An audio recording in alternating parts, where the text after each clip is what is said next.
벽치며 찬양합시다. 주를 앙모하는 자, 주를 앙모하는 자 올라가 독수리가 주를 기뻐하는 자, 주를 기뻐하는 자 올라가 독수리같이.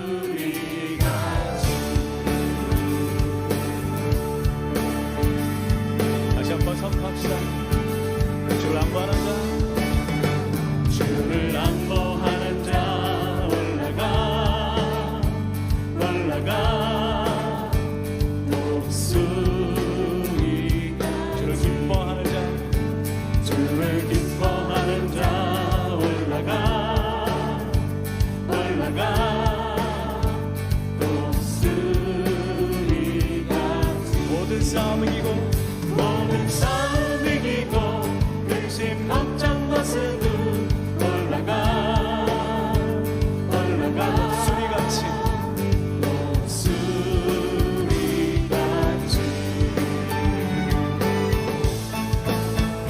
주 앙모하는 자, 주 앙모하는 자, 주 앙모하는 자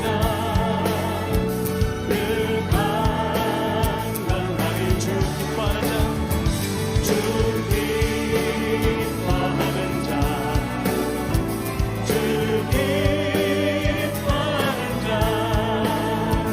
주 기뻐하는 자 늘 강건하리.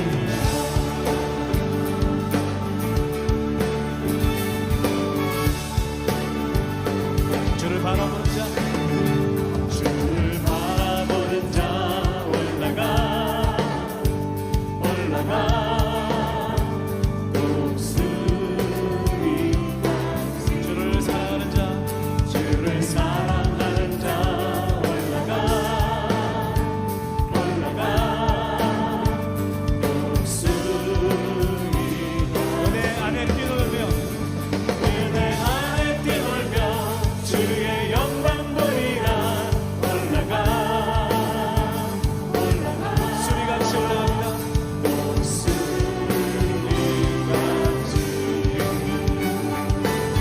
주 바라보는 자, 주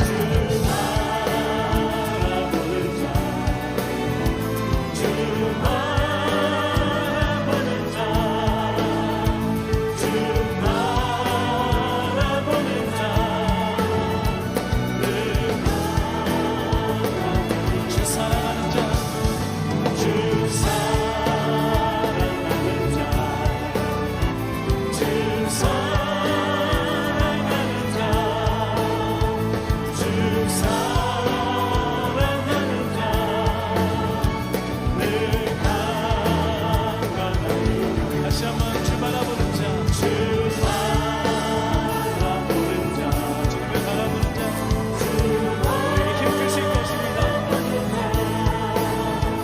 주 바라보는 자 늘 강건하리. 주 사랑하는 자, 주 사랑하는 자, 주 사랑하는 자, 주 사랑하는 자 늘 강건하리라.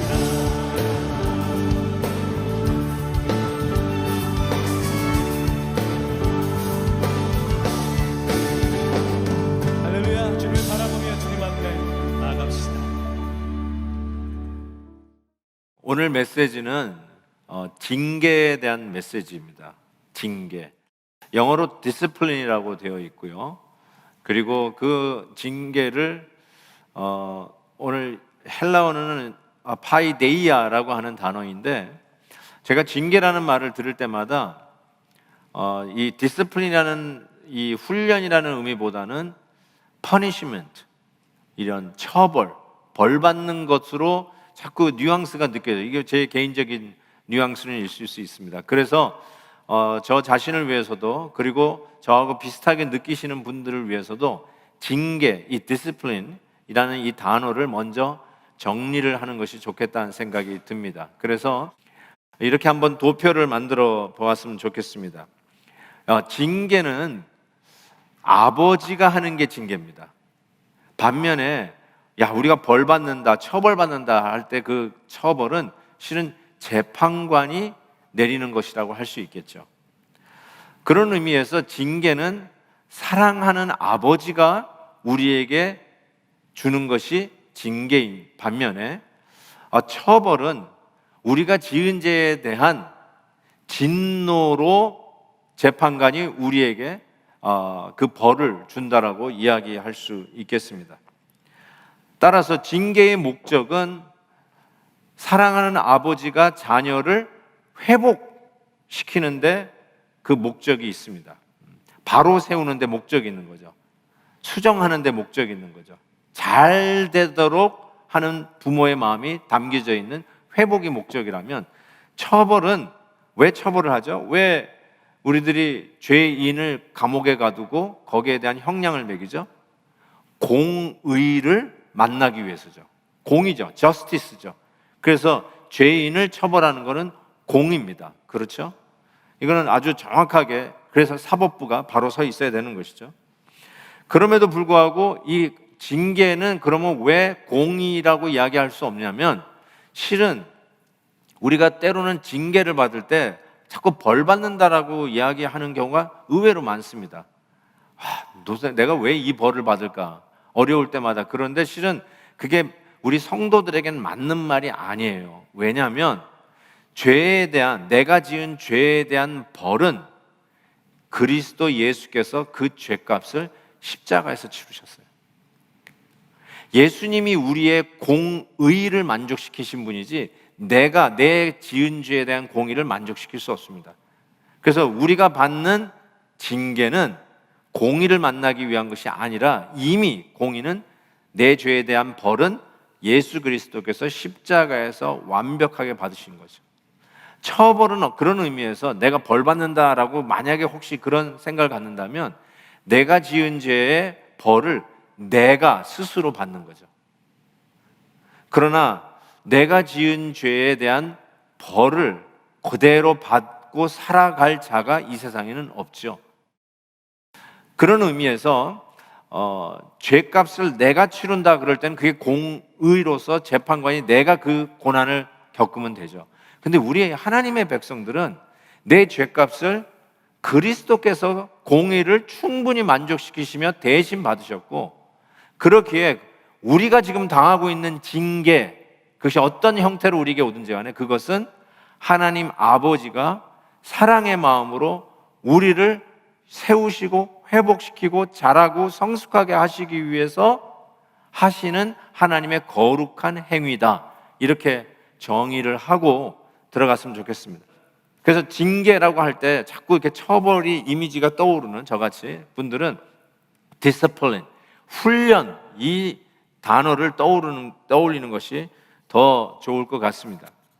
자, 그렇다면 왜 우리는 징계, 이 훈련을 받는 것인가? 하나님의 백성들 왜 이 징계를, 훈련을 받아야만 하는가를 히브리서 설교자가 오늘 본문에서 세 가지로 전해주고 있습니다. 첫 번째, 그 징계의 필요성은 친자 확인이다, 이렇게 말씀드릴 수 있습니다.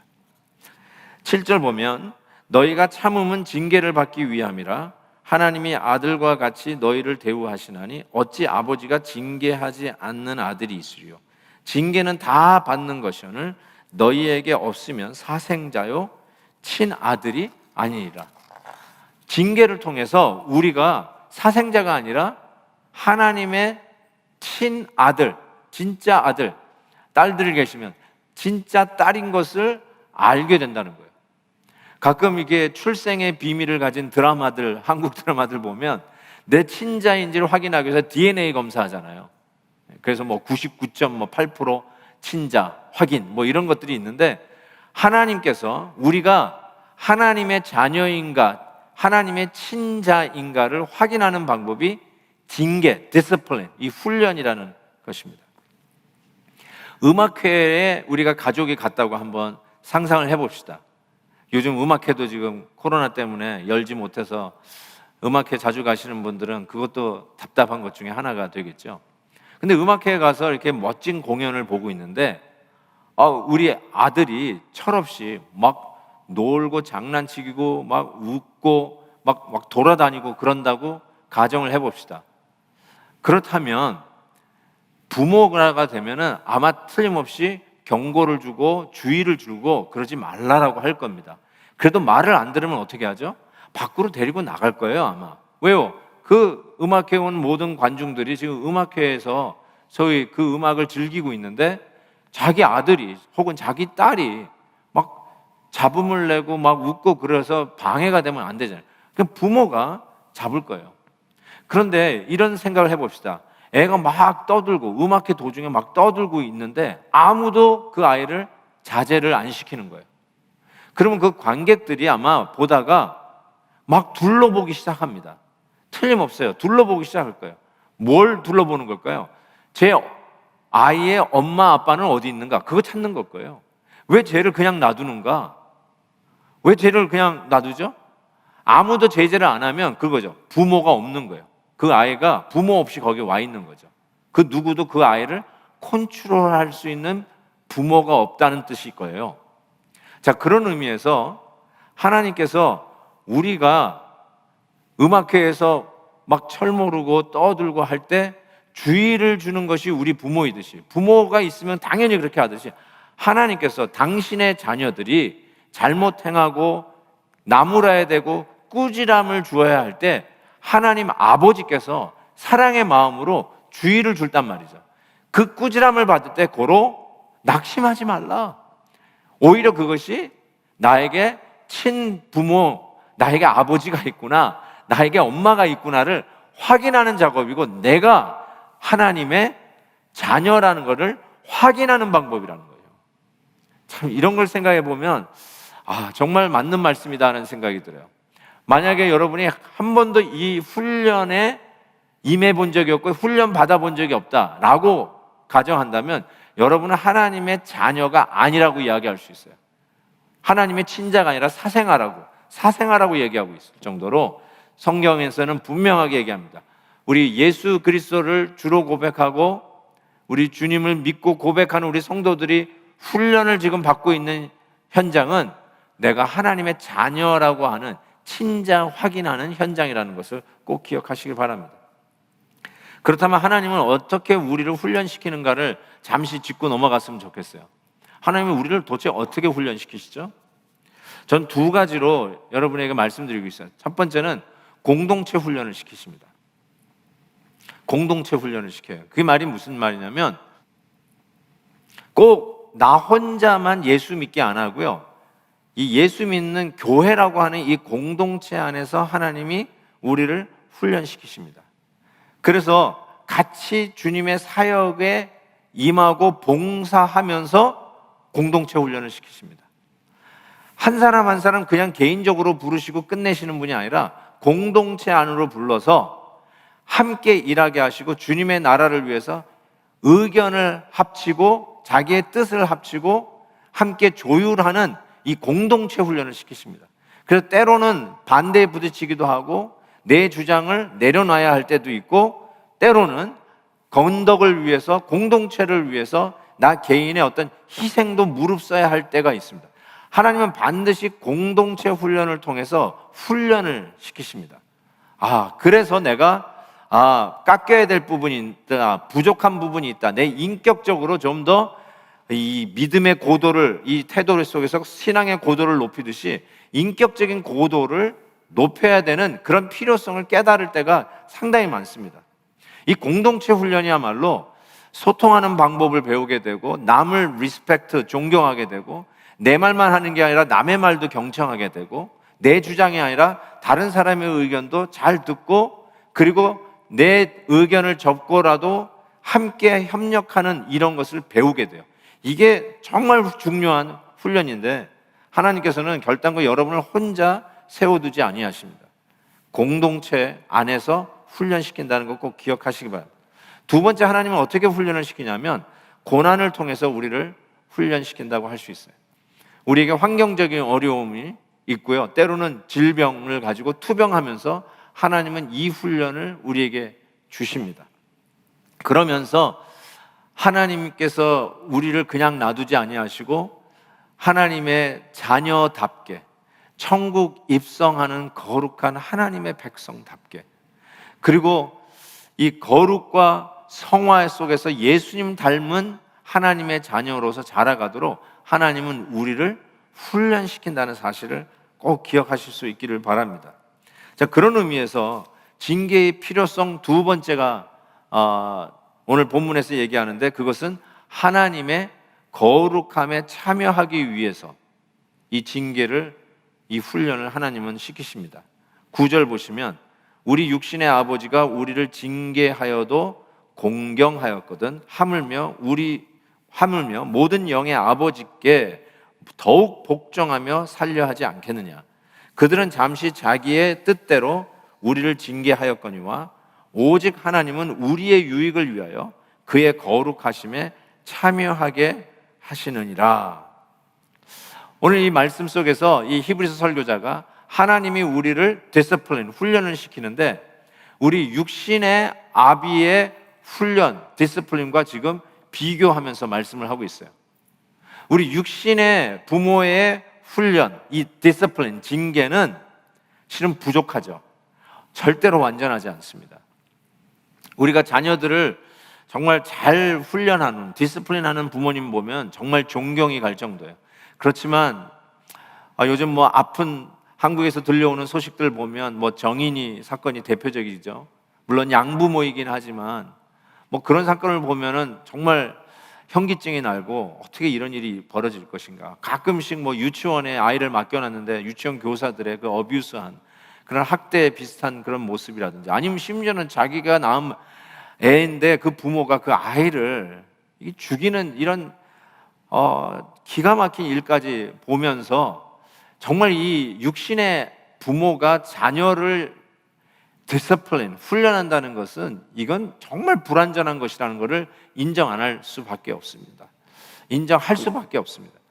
그런 의미에서 저 자신도 우리 자녀들을 나름대로 디스플린하고 훈련시킨다고 하지만, 뒤돌아보건대 저도 이 분노가 제대로 조절 안 된 상태에서 욱한 그런 성격도 있었던 것 같고요. 아이들에게 이게 바른 훈련을 시켰는가 하는 것이 참 의문이 들 때도 있습니다. 그럼에도 불구하고 이 히브리서 설교자가 뭐라고 얘기하냐면, 그래도 부모는 자식 잘 되기 위해서 회초리를 들었고, 그래도 부모는 자식 잘 되기 위해서 나무라지 않느냐. 그게 때로는 정도가 지나치고 부모 자신도 이 성내는 앵거 프로블럼, 이 매니지를 잘 못해가지고 또 자기 부모에게 받았던 어떤 그런 아픔과 상처를 치유하지 않은 상태에서 자기 자녀들에게 화풀이하는 그런 누도 범하는 것이 얼마나 많습니까? 그럼에도 불구하고 자녀 사랑하고, 그것도 자녀에게 유익을 위해서 하고, 그래서 오늘 말하는, 그래도 부모를 공경하지 않느냐, 그래도 그 안에서 배울 것이 있지 않느냐, 하물며 그런 어떤 학대나 어뷰스가 없는 사랑의 하나님 아버지께서 당신의 자녀들을 징계하는 것이 이게 얼마나 유익한 일이냐, 우리가 리스펙트 해야 될 일이고 순종하며 받아야 할 일이냐. 왜냐? 이 일을 통해서 하나님은 우리를 당신의 거룩 안에 참여하기 위해서, 우리에게 유익을 위해서 주시는 훈련이다라고 말씀을 합니다. 조금 추상적이긴 하죠. 하나님의 거룩에 참여한다. 저는 이것을 이렇게 정리해 봤으면 좋겠습니다. 우리가 하나님으로부터 훈련을 받을 때 가장 큰 유익은, 저는 이렇게 생각합니다. 하나님의 하나님 되심을 아는 아주 중요한 유익을 얻습니다. 우리의 삶 속에 형통하고요, 내가 원하는데도 모르는 일이 잘 진행될 때는 실은 이런 고백을 잘 못해요. 내가 원하는 대로 일이 진행되면 우리가 아무리 신앙이 좋아도 내가 하나님인 것처럼 착각할 때가 있어요. 야, 내 마음대로 다 되네.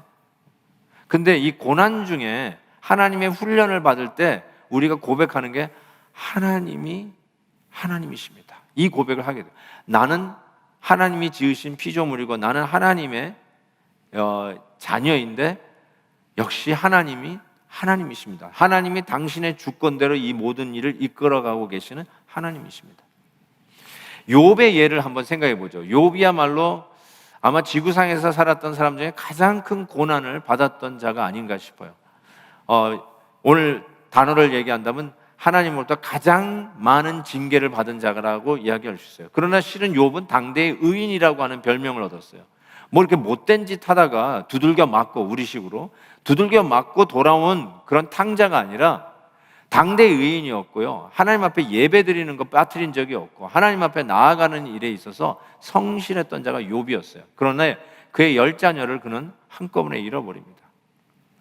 하나를 잃어버려도 부모의 가슴에 묻는다고 하는데 10자녀를 잃어버렸어요. 거기에 자기의 평생 모은 재산을 하루아침에 강도 만나 잃어버립니다. 거기에 몸에 질병까지 얻었어요. 어떤 질병인지 모르지만 요즘식으로 얘기하면 저는 에이즈가 아닐까 이런 생각까지도 해봅니다. 그냥 벽돌로 자기의 몸을 긁어야 그 간지러움을 이겨낼 수 있을 정도로 정말 비참한데, 거기에 끝까지 자기 옆을 지켜줘야 할 아내까지도 자기를 저주하고 버렸어요. 더 이상 어떤 고난을 우리가 이보다 심각한 고난을 기대할 수 있을지 모르겠어요. 그런데 욥이 이 하나님의 아주 심각한 징계, 훈련을 받는 중에 그가 고백한 말이 이것이었어요. 욥기 1장에 보면 내가 모태에서 알몸으로 나왔사온즉 또한 알몸이 그리로 돌아가올지라. 주시니도 여호와시요 거두시니도 여호와시오니 여호와의 이름이 찬송을 받으실지이다 라고 얘기했어요.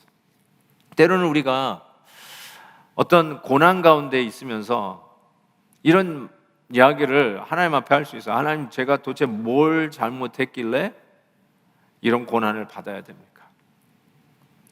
실은 뭐 저부터도 좀 어려우면 하나님, 내가 뭘 잘못하길래 하나님 이런 어려움을 저에게 주십니까? 이런 게 뭐 이렇게 입버릇처럼 나올 때가 있잖아요. 근데 제가 서두에 말씀드린 것처럼 징계와 처벌의 차이점이 있잖아요. 그러니까 내가 자꾸 얘기하는 게 처벌받는다고 생각해요. 내가 뭔 잘못해가지고 이 벌을 받느냐는 거죠. 근데 그것은 복음이 아니잖아요. 주님이 나의 죄를 향한 벌을 받으신 거 아니에요. 그게 십자가의 은혜 아니겠어요? 그 은혜 때문에 우리가 하루하루를 사는데 조금 어려우면 내가 뭘 잘못해서 이 벌을 받고 있냐라고 하는 이 말 자체가 복음에서 벗어난 생각이고 복음의 가치와 떨어진 가치죠. 잘못 생각하고 있는 거죠. 그래서 오히려 A.W. 아서 핑크는요 아주 기가 막힌 해석을 하셨어요. 우리가 고난을 당할 때 만약에 여러분의 말대로 내가 뭐 행한 잘못이 있어서 고난을 당하는 것이라면 그거는 정말 미미한 고난이다, 이렇게 이야기를 하고 있어요. 그 이유가 이미 내가 받아야 할 고난을, 죄에 대한 응징을 예수 그리스도께서 다 받으시고 극심한 고난 속에 받으셨다는 것이죠. 내가 만약에 행한 대로 벌을 받는 것이 맞는 것이라면 우리는 지금 받는 이 고난이 벌이라고 이야기할 수 없을 정도로 미미한 것이다라고 이야기를 합니다. 그래서 제가 아서 핑크의 이 부분에 대한 주석을 이렇게 번역을 해봤어요. 잘 번역을 못했네요. 내가 닥친 시험이 더 심할 수 있습니다. 왜냐하면 내가 마땅히 받을 만큼 심하지 않기 때문입니다. 주님이 나를 위해 훨씬 심한 시험을 견디셨기 때문입니다 라고 아서 핑크는 바로 이 부분을 해석하고 있습니다. 사랑하는 성도 여러분, 정말로 우리 주님께서 우리에게 주시는 이 어려움이 내가 행한 죄에 대한 벌이 아니라는 사실을 반드시 기억하고 오히려 이 가운데서 나를 하나님의 거룩에, 하나님의 하나님 되심을 선포하는 일에 하나님의 하나님 되심을 알게 하기 위해서 우리에게 주시는 훈련인 것을 깨달을 수 있기를 바랍니다. 사도 바울도요, 이 극심한 고난에 하나님의 훈련을 받는 장면을 그가 토로를 하는데 고린도 후서 1장에 이렇게 얘기합니다. 형제들아, 우리가 아시아에서 당한 환난을 너희가 모르기를 원하지 아니하노니 힘에 겹도록 심한 고난을 당하여 살 소망까지 끊어지고 우리는 우리 자신이 사형 선고를 받은 줄 알았으니 이는 우리로 자기를 의지하지 말고 오직 죽은 자를 다시 살리시는 하나님만 의지하게 하심이라. 사도 바울이 무슨 죄를 더 저어가지고 이 벌을 받고 있는 거라고 생각하십니까? 그게 아니죠. 복음 전하기 위해서 동분서주 뛰어다녔던 바울조차도 살 소망까지 끊어져 죽을 것 같은 이런 고난을 당했는데 이렇게 얘기하죠. 이는 오직 죽은 자를 다시 살리시는 하나님만 의지하게 하십니다. 하나님만 의지하게 하십니다. 바로 이것이죠. 하나님이 하나님 되심을 선포하는, 하나님이 과연 우리의 하나님이시다라는 것을 그 거룩함에 동참하고 깨닫게 하시는 의도가 하나님의 자녀들을 향한 하나님의 훈련에 속해 있다는 것입니다. 분명히 기억하십시오.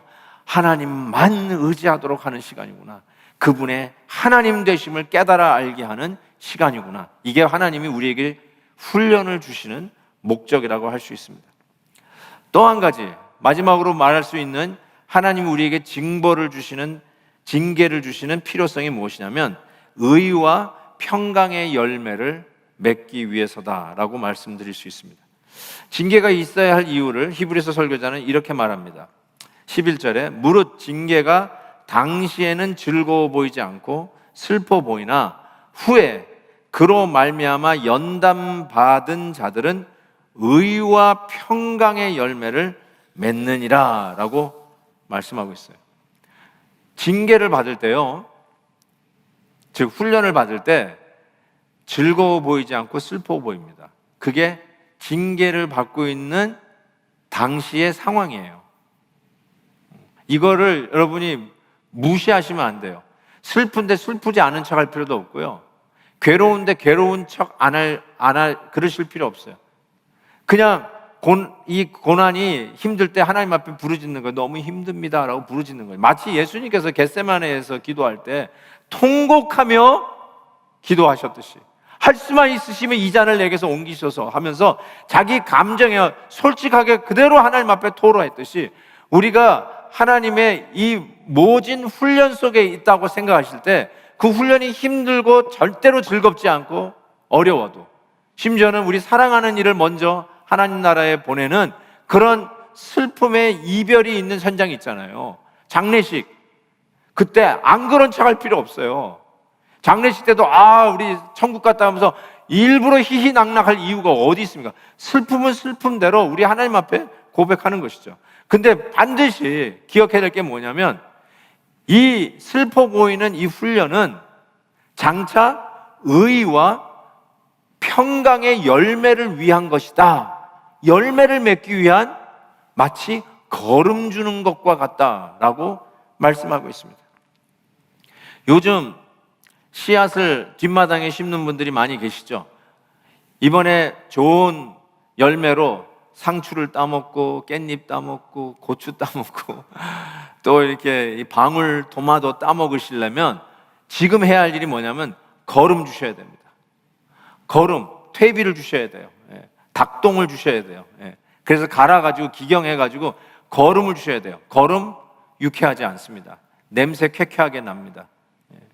별로 기분 좋은 분위기는 아닙니다. 그럼에도 불구하고 그 거름은 장차 우리에게 주실 의와 평강, righteousness and shalom, 이 평강의 열매를 거두기 위해서, 알차게 거두기 위해서 지금 하나님이 우리에게 이 훈련을 통해서 뭐 하신다고요? 거름을 주고 있다는 사실을 반드시 기억하셔야 돼요. 지금 거름 냄새가 불쾌하다고 하나님이 주시는 거름을 걷어내시면 안 돼요. 지금 이 거름이 나에게 정말 못마땅했다고 거름 받기를 거절하시면 안 돼요. 사랑하는 성도 여러분, 여러분의 담임 목사로서 여러분에게 부탁드리고 싶은 것이 있어요. 그게 무엇이냐면 하나님이 거름을 주실 때 거름을 걷어내지 마세요. 거름을 낭비하지 마세요. 작은 아픔, 작은 슬픔, 작은 불쾌함이라도 하나님이 주시는 훈련의 거름을 받으면 그 거름을 반드시 열매 맺는 데 나타납니다. 근데 이 잠시의 불쾌함이 싫어가지고 이 하나님의 훈련받기를 거절하시고 그 순간을 회피하거나 도망가거나 자리를 피하면 어떻게 될까요? 여러분이 하나님의 친자인 이상, 여러분이 하나님의 진짜 자녀인 이상, 하나님은 여러분이 피한 자리에 또 걸음을 주십니다. 걸음은 반드시 주세요. 왜요? 친자니까, 하나님의 진짜 자녀니까, 하나님의 거룩에 동참해야 할 하나님의 백성이니까, 예수 그리스도의 성품을 담아 하나님의 나라에 입성할 하나님께서 당신의 아들 독생자의 핏값으로 사신 하나님의 친자녀니까 반드시 걸음을 주죠. 그래야 의와 righteousness, 평강, 샬롬, 이 평강의 열매를 맺고 당당히 하나님 나라에 입성해야 할 것이 아닙니까? 사랑하는 성도 여러분, 그래서 여러분이 하나님의 훈련을 받고 있을 때, 징계를 받고 있을 때, 그것이 공동체 안에서 내 의견과 부대끼면서 힘든 자존심의 싸움이든지, 혹은 환경적인 어려움과, 특별히 이 코로나 바이러스로 인해서 수많은 성도님들이 어렵고 힘든 가운데서 이 훈련의 과정을 통과하고 있는데, 남이 갖지 않은 아픔을 가지고 견뎌내고 있는 바로 그 디스플린, 징계의 과정을 지금 통과하고 있는데, 그때 낙심하지 마십시오. 하나님이 나한테 걸음을 부어주시는구나. 심한 훈련이라고 생각하시면 걸음을 왕창 주시는구나. 큰 열매를 위해서 하나님이 지금 걸음으로 나를 지금 기경하고 계시는구나. 완전히 이 땅을 들러 얻고 계시는구나. 그렇게 생각하시고 하나님이 주시는 훈련을 달게 받으면 약속하신 대로 의와 평강의 열매를 맺을 것을 분명히 믿습니다. 시편 기자가 이렇게 얘기했어요. 고난당하기 전에는 내가 그릇 행하였더니 이제는 주의 말씀을 지키나이다 라고 말씀하고 있습니다. 그렇다면 우리가 이 하나님의 훈련을, 아버지가 우리 사랑하는 믿음의 자녀들에게 주시는 이 훈련을 잘 받으면 저는 바울의 고백을 우리도 할 수 있다고 생각해요. 그게 고린도 후서와 로마서의 말씀인데요. 근심하는 자 같으나 항상 기뻐하고, 가난한 자 같으나 많은 사람을 부요하게 하고, 아무것도 없는 자 같으나 모든 것을 가진 자로다.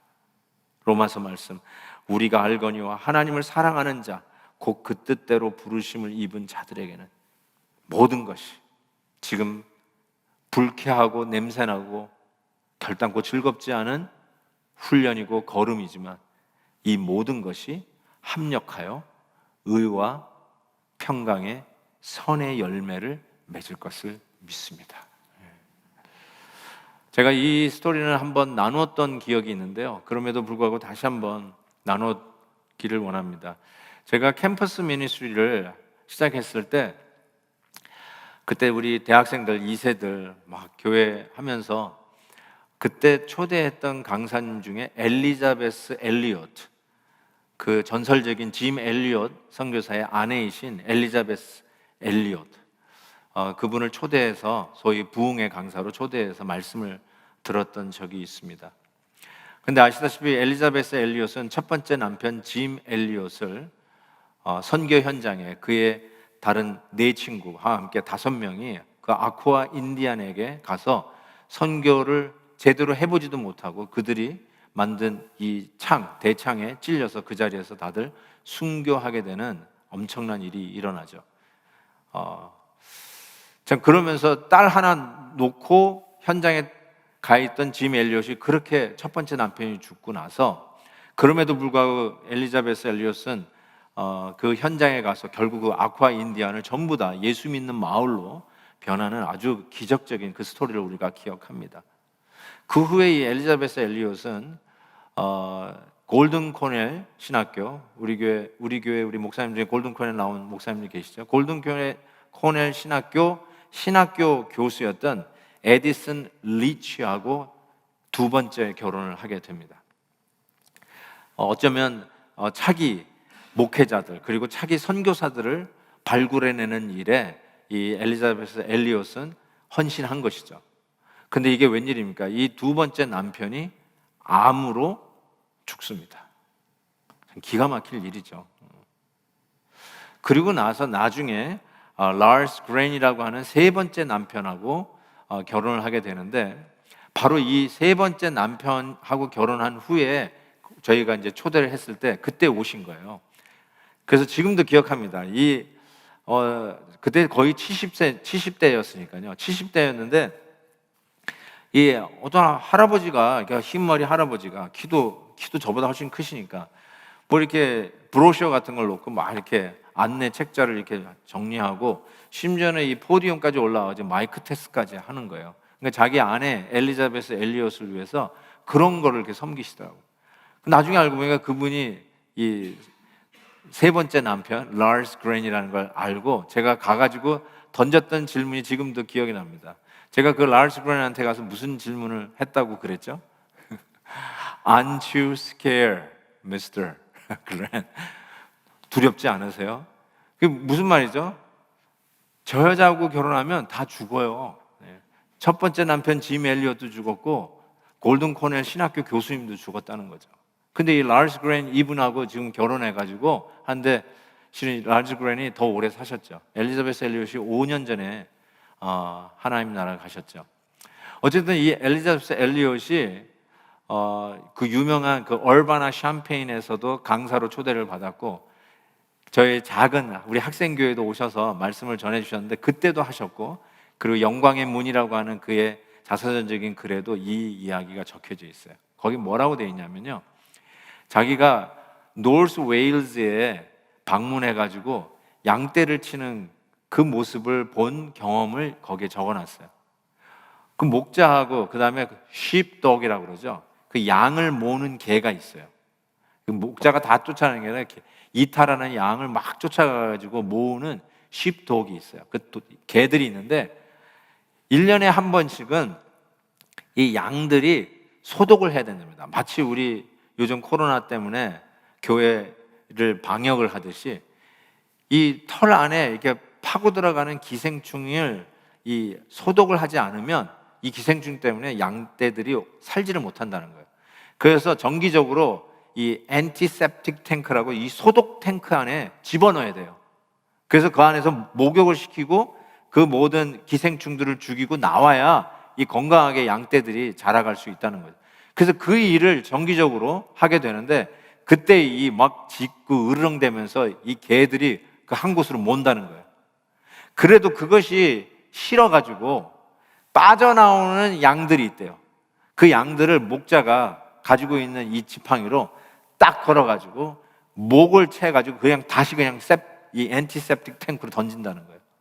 그걸 이렇게 보다가 이 엘리자베스 엘리엇이 자기 옆에 있던 그 목자의 아내에게 건넨 얘기를 합니다. 그러면서 이렇게, 저 양떼들이 지금 목자가 뭘 하려고 하는지 저 양떼들이 알까요? 라고 이 와이프한테 물으니까 이 목자의 아내 되시는 분이 그러대요. Not a single thing 하면서 아마 절대로 모를 거라고 얘기하는 거예요.